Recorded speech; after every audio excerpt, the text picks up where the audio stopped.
Keep in mind the Tab S7 was released 8 months ago, so that doesn't mean it's getting a hall pass. Quite the opposite. I will make sure it is all equal today, especially when we compare it with the brand new M1 iPad Pro.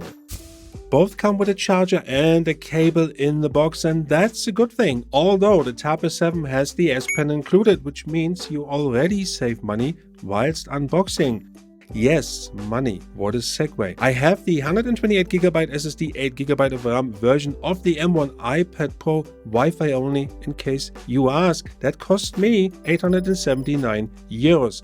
But I do want a pen. Well, that's another €135 on top. And since white is my favorite color, I got a keyboard. The Magic Keyboard, yes, in white, for an additional €340. Totally comes in at €1,354 for what you see here. But why stop here when you can configure it all the way up to €2,733 for the maximum configuration of the 11-inch M1 iPad Pro?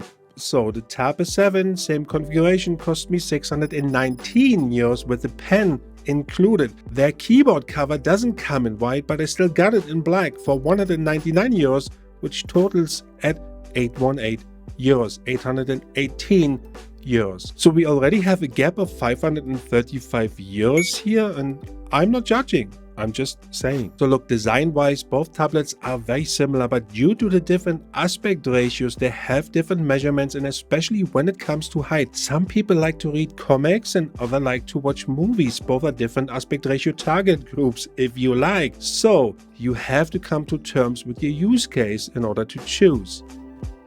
The weight of the iPad Pro is slightly less than the Tab S7, however, the full package, which includes the Magic Keyboard, gets you almost to 1.1 kilogram, which quite frankly is laptop area. But wait, we have the M1 chip, which gets us to Geekbench 5, and oh my god, this is so powerful compared to any other tablet, including, of course, the Tab S7. Go ahead.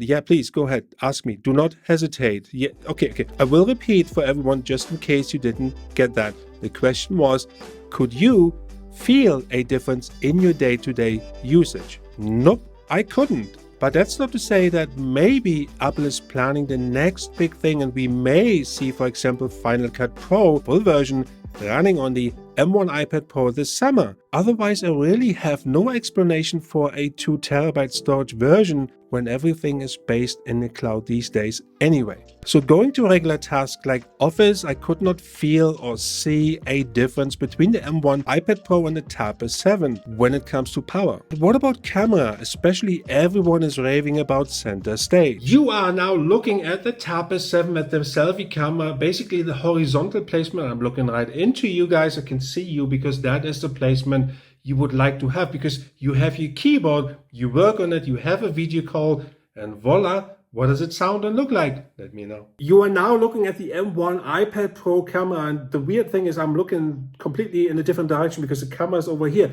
It's right evenly placed in front of me, but you can see I'm not even in the middle here. It's like I have to, if I go over here, then the iPad is here. It stops here basically to be like right in a line with the camera. That is weird, but hang on, there's more. I'm going to show you the wide angle camera. I like this one, but still weird on the side here. You can now see the wide angle for the M1 iPad Pro, and I keep looking in the wrong direction. I know the camera is here. I should put like a little red dot on there, but it's kind of weird to have it in there. Maybe vertical is better, but I do like the wide angle. It becomes important for center stage, so hang on. Okay, I felt the Tab S7 camera handled the picture better than the M1 iPad Pro. I did like the wide angle, that's for sure. And as for sound, I think it's a tie. Both sound different, but they sound good. As for center stage, I have two different ways of looking at it for you today. One is my view, like I am talking into the iPad, and the other view you will see is the receiving end, i.e. the person you are talking to and what he or she can see.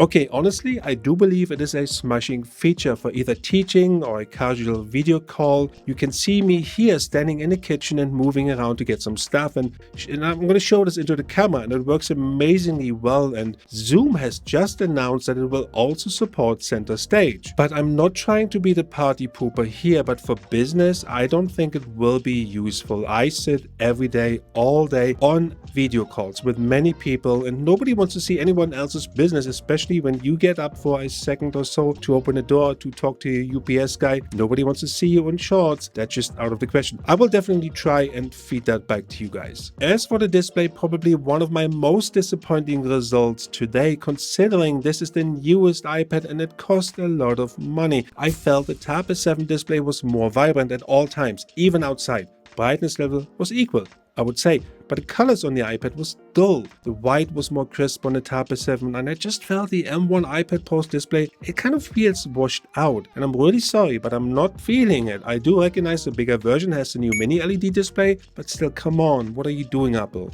But you know the saying, it ain't over until it's over. So let's do this speaker test. Dress to impress like it's prom night. And when you live in top shelf, you know you gotta set the bar high. Had the same dreams as we was kids. Big trips, big cars, and even bigger cribs. Never thought that it would happen just the way it did. Fast forward that now, it's just the way we live. Let's go food and drinks, my mood makes you think that this life's made for a king. Dress to impress like it's prom night. And when you live in top shelf, you know you gotta set the bar high. Had the same dreams as we was kids. Big trips. So yeah, I mean, it really depends on your preference. I felt the iPad had more bass, but was not as crisp as the Tab S7, but let me know how you feel about it. One of my biggest use cases is taking notes, and here I would think the iPad Pro shines, right? Well, yes and no. I felt the Tab S7 had a better latency and that it was more like a natural writing experience when it comes to taking notes, and that is due to the pen and the display combination. The Apple Pencil is hard and it feels like writing on glass, whereby the S Pen has a soft nib, which also means it needs replacing more often, because when you press it down too hard, it really can be damaged easily. The iPad Pro felt choppy at times, and what do I mean by this? Well, when I was writing, it suddenly stopped before continuing split seconds later. It almost felt like a small blackout compared to the Tab S7, and that happened a few times. So all in all, both devices are good for taking notes, and again, it's kind of a personal preference here. I do know that application limitations like Procreate gets people towards the iPad rather than the Tab S7, and that is something that Samsung and or Google need to address. So realistically, I could have gone all overboard, but during my testing, I realized it really is only a speed bump upgrade with a Thunderbolt 4 port for the M1 iPad Pro. Yeah, I'm disappointed, especially for the price and especially it's brand new. So the Tab S7 it is. Look, I have been an Apple user for a long time and I just don't agree with what's coming out lately. I'm open to feedback and your opinion, of course, so don't be shy to leave a comment, but please ensure it is constructive. Thank you for watching. Peace out.